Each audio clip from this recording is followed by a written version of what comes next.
Qu'on l'aime ou qu'on l'aime pas, le moteur EcoBoost est intégré dans presque tous les véhicules chez Ford. Même la Ford GT y passe.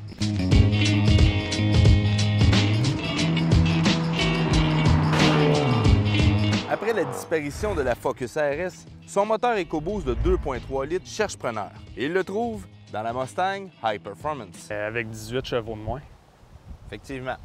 Le moteur passe de 350 à 332 chevaux et 350 livres pieds de coupe. Ford ne s'arrête pas là. Pour 6500 de plus que l'EcoBoost standard, Il y a juste 20 chevaux de moins.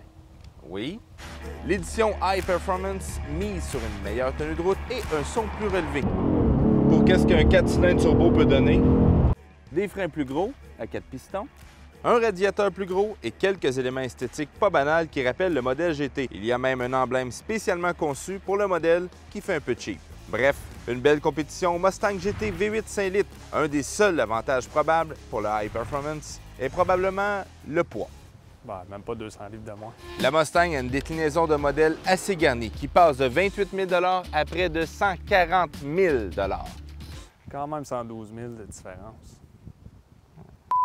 Le modèle le plus intéressant pour le prix est le GT Fastback.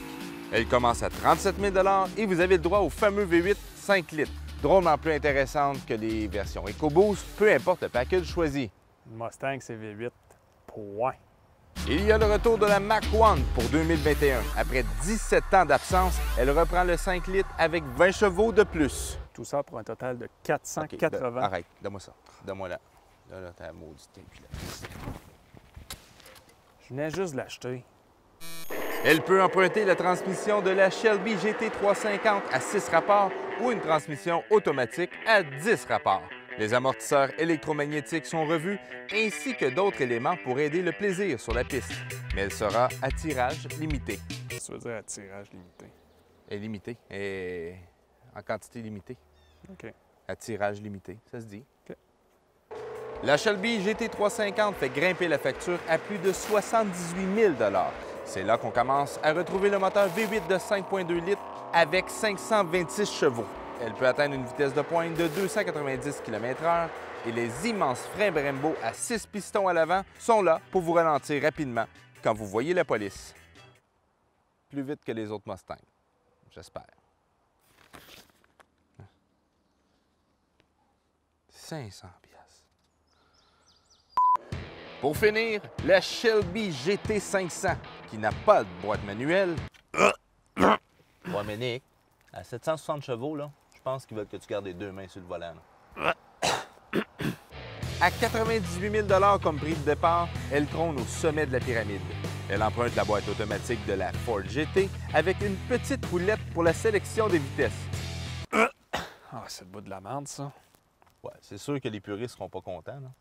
Mais la GT500 donne des performances et une tenue de route jamais égalée pour une Mustang auparavant. À titre comparatif, un Dodge Challenger SRT Demon de 840 chevaux donne un quart de mille en 9,65 secondes et la GT500 en 10,7 secondes. Mais la beauté dans tout ça, c'est qu'elle est créée pour la piste. N'importe qui peut être vite sur une ligne droite. Je l'ai!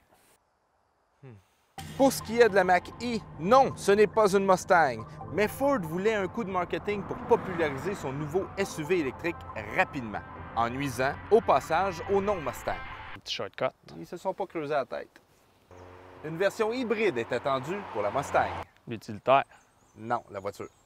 La Mustang est le coupé sport le plus vendu du monde et on comprend vite pourquoi. La Mustang est une des dernières voitures chez Ford, mais cette légende sur 4 roues est là pour rester.